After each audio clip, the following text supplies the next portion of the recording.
What do you get when you cross 14 centuries of lying with a 21st century internet connection? An avalanche. Let me try that again. What do you get when you cross 14 centuries of lying with a 21st century internet connection? You get what you deserve, you lying sheikhs. You get what you deserve. One more time. What do you get when you cross 14 centuries of lying with a 21st century internet connection? You get this video and a lot more like it. I've been saying for years that we are going to see far, far more of our Muslim friends leave Islam in our lifetimes than all previous generations combined. I was at the Doctrine for the Block conference this past weekend, and a woman who's been evangelizing Muslims for a long time came up to me and said that her favorite videos on my channel are the videos where I share a bunch of comments from Muslims who've left Islam. She said it's encouraging to know that all the work we're doing is bearing fruit. We love to hear that our Muslim friends are leaving Islam. The dawahgandists, however, have a very different reaction. So one of the more shocking things that I have experienced over the course of those years are the number of young boys and girls aged between 13 to 18 who have openly declared their apostasy to me. 24% of Muslim youth are leaving Islam. Your child is going to become an apostate. Shut up! As if the avalanche of apostasy weren't bad enough for the Dawah gangs, they're now facing a full-blown Dawah civil war. Have you seen the Dawah gangs attacking each other in videos and on social media? Could they have picked a worse time to declare war on each other? Imagine you're standing at the bottom of a snow-covered mountain with a bunch of your friends, and all of a sudden, the ground starts to shake. Is it an earthquake? You look around, and then you see it. An avalanche. Thousands of tons of snow are about to bury you. So what do? You and your friends start punching and kicking each other. Wouldn't that be the absolute dumbest thing you could possibly do in that situation? Well, that's what the Dawah gangs are doing. They've got an avalanche of apostasy burying their religion, and their solution is to attack each other. Think about this. Our generation was the generation that suddenly got open access to all of Islam's most important sources, allowing us to expose the lies that these lying sheikhs have been spreading for 14 centuries. Our generation got to show millions of Muslims the truth about their fake prophet because millions of Muslims moved to the West to get away from the Sharia hellholes that Islam creates.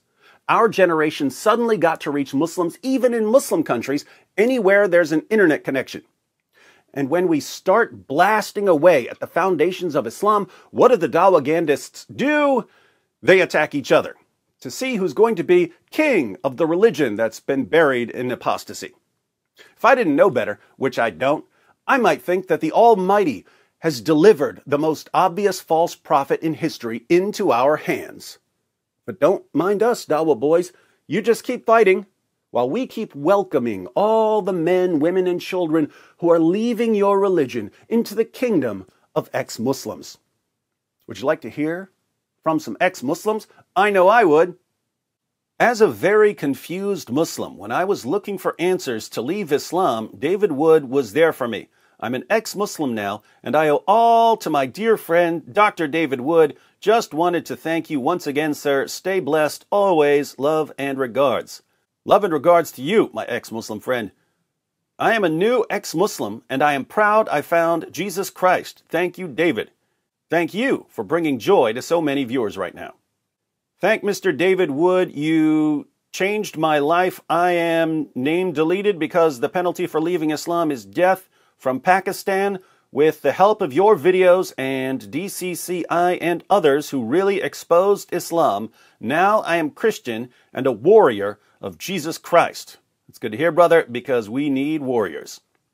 I am from Nigeria, Christian from Yobe State, northern Nigeria to be precise, and I wish to subscribe to this channel twice or thrice. Mr. David, I used your channel to convert 2 Muslims, and I'm going to convert 1 this week. May God bless you. Christianity is one of the gifts my dad gifted me. He converted to Christianity when I was not born. I love you, David. And we love you, our brother from Nigeria. I also thank people like David Wood, Abdullah Sameer, Apostate Prophet, and many others for their contribution in opening my eyes to the truth of Islam and eventually helping me to get out of this cult. Thanks, everyone. And thank you, brother, for joining the global community of ex-Muslims. David, I was in a taxi here in England. My taxi driver, was it Ali Dawah, told me he left Islam after finding your videos. Yes, he was Afghan. Oops, not Ali Dawah. But hearing your Afghan taxi driver tell you that he left Islam had to make that one of the coolest taxi rides ever. Took me 10 years, but officially left. Thank you, David. You and Nabil started the journey way back when. Keep rocking. There's no wrong time to rock, am I right? Hello, Dr. David Wood. I'm from India. I was born into a Sufi Barelvi sect of Islam whose motto is to promote peaceful and refurbished Islam. I was made to believe and love Prophet Muhammad madly and always praise him. But during the initial starting of COVID-19, I saw your videos. Till 9 months, I cursed you and AP, but intentionally I cross-checked your references about Momo's pedophilia and others critics of Islam. It was bitter to swallow truth. My Imam Kadim Hussein Rizvi, in public speech, said Islam spread by the sword and force. That's true. Till 13 years of preaching Islam to polytheists, Mecca, no one accepted Islam, just a few. Then he waged war on Mecca, making forcefully people converted. Islam spread by force and sword, but will end through the internet. Then I became agnostic for 6 months. Then, because of Christian Prince, Dr. David Wood, DCCI Ministries, by God's grace, I'm a secret Christian now. I'm living a false life. Can anyone give suggestions? Actually, a while back in one of my videos, I mentioned ex-Muslims who are still pretending to be Muslims. And since then, I've been hearing from a lot of ex-Muslims who are still living as Muslims. So I'll probably make a video sometime this month sharing my thoughts on that. One of your videos was the spark that made me think and search. I tried to be as honest as possible with myself, and this, as expected, led me to become a proud ex-Muslim, although I can't share that except for one friend. I live in Egypt. Still, leaving this horrible religion has given my soul peace. Thank you, man. God bless. God bless you. Thank you for pulling me out of Islam. It's what we do. Me, AP, DCCI, Christian Prince, we run a rescue shop. I'm also from Uzbekistan, and I love and thank you, David and AP, for opening my eyes. Proud ex-Muslim now and happy. And we're happy for you. It's nearly a year since I left Islam thanks to AP and your channel. Wow, can't believe I believed all the BS for 32 years of my life. I'm a happy ex-Muslim now, would never, ever go back to Islam. You'll never go back to Islam because you got vaccinated with facts. You got vaccinated. I was already halfway out the door. UAP and CP's information further pushed me completely out the door. Glad we could help you with a little shove.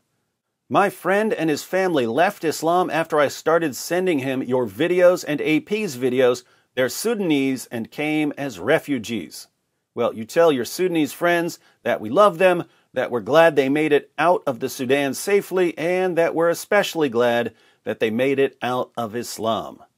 Because of David, I left Islam. That's just how it is. Welcome to the rescue shop. My dad is an Imam. I have learned 1/6 of the Quran, 10 hizb. The Quran is divided into 60 hizb, so memorizing 10 would be 1/6 of the Quran. And I also left Islam because of you, but not all you, honestly. Yasser Qadi, discussing the Qiraat, is the moment I chose to leave Islam, but for sure your work helped me. The different versions of Quran have so many problems, I am 100% sure it's not from God or any gods, or maybe a stupid one, so not mine. Wow, how many Muslims have left Islam because of Sheikh Yasser Qadi's infamous holes in the narrative interview with Mohammed Hijab? And really, it wasn't just because of what Sheikh Yasser Qadhi admitted about the Quran, it was because Muslim scholars and imams and apologists spent years telling Muslims and non-Muslims that there was only one Quran, and that every Quran in the world is exactly the same, and that there have never been any differences in any Quran manuscripts. And then all of a sudden, Mohammed Hijab accidentally gets Sheikh Yasser Qadhi to admit that it's all been a lie, and Muslims start leaving Islam. So, it wasn't just that Muslims found out that there are different versions of the Quran centuries ago. Muslims knew that. It was Muslims learning that their scholars and imams and apologists are a bunch of liars. That's what made them doubt Islam. Anyway, thanks for the assist, Sheikh Yasser Qadhi and Mohammed Hijab. You're helping countless Muslims leave your religion. And there are more on the way. Look at this. I'm getting close to leave Islam. This is embarrassing to watch. This was in response to some clips of the Dawah gangs saying some really stupid stuff. It's getting really embarrassing for Muslims, and this is why the ex-Muslim community is growing exponentially. So these are some of the comments I got over the past month. Keep in mind, I don't see the vast majority of comments I get. There are way too many to read. But in the comments I see, there are a lot of ex-Muslims. I also get emails from ex-Muslims. I usually don't post those because they're sent specifically to me. I post comments from the comments section because those are from people who are saying something in public on YouTube, so I don't mind sharing them. And I see lots of comments from ex-Muslims who left Islam after watching other people's videos or for various other reasons. I sometimes post these collections of comments from ex-Muslims who mention my videos because for a long time I got a lot of complaints from Christians saying, "David, this isn't the way to reach Muslims. You should never criticize Muhammad or the Quran. It only drives Muslims away." There were Christian ministries that trained Christians to evangelize Muslims, and they would train Christians not to criticize Muhammad or the Quran. So Christians would hear that, and they would see me blasting away at Muhammad, and they would tell me that I'm ruining everything. Muslims are going to be so upset at Christians because of my videos that they'll never listen to Christians ever again. They'll never trust anything Christians say because of my videos. No one will ever be able to witness to Muslims ever again, all because of me. I heard that all day, every day, for a long time. I was trying to deal with Muhammad and the Quran, and I had keyboard jihadis from around the world telling me that they're going to kill me and kill my kids and rape my wife. And the entire time I'm trying to deal with Islam in front of me, I've got Christians running up behind me. "David, what's wrong with you? Why are you doing this? You're the worst thing ever." But as I was reading these complaints from Christians, I was also reading comments from people saying, "Hey, thanks for the videos exposing the lies about Muhammad. I hated you at first, but I just left Islam."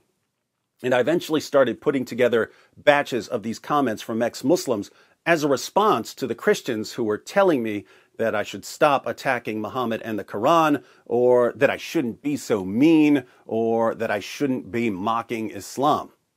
Unfortunately, the number of complaints I get from Christians has plummeted over the past 5 years or so, because people are realizing that Muslims who leave Islam usually only leave Islam after their confidence in Muhammad and the Quran has been shattered. Anyway, my point here is that when I post a bunch of comments from people who left Islam after watching my videos, this isn't to boast.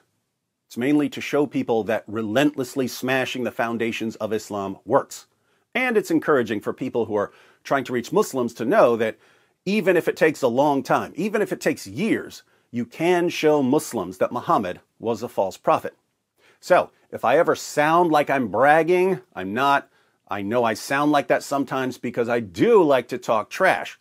But I can't seriously brag because I know myself too well. I remember what I was without Christ. I remember being in a cell with the doctor telling me that he's going to tube feed me because I was starving myself. I remember passing out when I would try to stand up. I remember putting a cup on the floor beside my bunk and hanging my head over the side of the bunk so that I could drool into the cup because I couldn't stop drooling. I remember my lawyer telling me that the psychiatrist wanted to send me to another mental hospital. I remember lying in bed and fantasizing about torturing people all day. I know what I was. In my testimony video, I mentioned praying to accept Christ. And I mentioned that when I was praying, I said to God, if you can do anything with me, you're welcome to it. Here's the thing. I didn't think that he was actually going to do anything with me. I thought that my life was beyond repair. I was 20 years old, less than a year into my sentence for trying to beat my dad to death with a hammer. Where do you go from there? Who would hire me? Who would marry me? Who would even want to be friends with me? So I prayed for salvation, but that part where I said, if you can do anything with me, you're welcome to it, was basically me saying, I don't think my life is salvageable, but you're the Almighty, so if anyone can figure something out here, it's you. My only qualifications are, I'm not scared of anything, I can take limitless abuse, and because of my background, I'm not going to count anyone out. So, Lord, you got a spot for someone like that? Again, was not expecting anything to happen. So anything that I accomplish in life, I regard as an answer to prayer, and it's kind of hard to boast about God answering a prayer. One more comment before we go. I became an ex-Muslim when I started watching videos of AP and David Wood, but now I don't know what to do. I feel a void inside me. I tried to fill it by praying to different gods in different conditions, but I don't know what will work out for me. If you guys know anything about how to become a better person, please tell me in the comments. I feel so lonely and I started getting agitated. I don't know what's the purpose of life anymore. Please help. There are a few issues here, my friend. You feel a void and you tried filling it by praying to different gods. You're lonely. You're wondering how to become a better person, and you're wondering about the purpose of life. Some of these issues can have different solutions. If you're lonely, that might be a spiritual problem, or you might need some good friends, or maybe a wife. If you want to become a better person, you might need a supernatural change, or you might need some foundation for morality, or you might need to get some good habits. So you want to figure out the source of your problems. As for the other issues, I'll get you started. Go ahead and watch the Reasonable Faith animated videos. They're pretty short, but there's a lot of important content there. Then, if you haven't watched my video, Why I Am a Christian, be sure to check that out in case anything you're facing overlaps with anything I talked about. And after that, watch my short animated video, What is the Gospel? All the links are in the description box. Let me know what you think.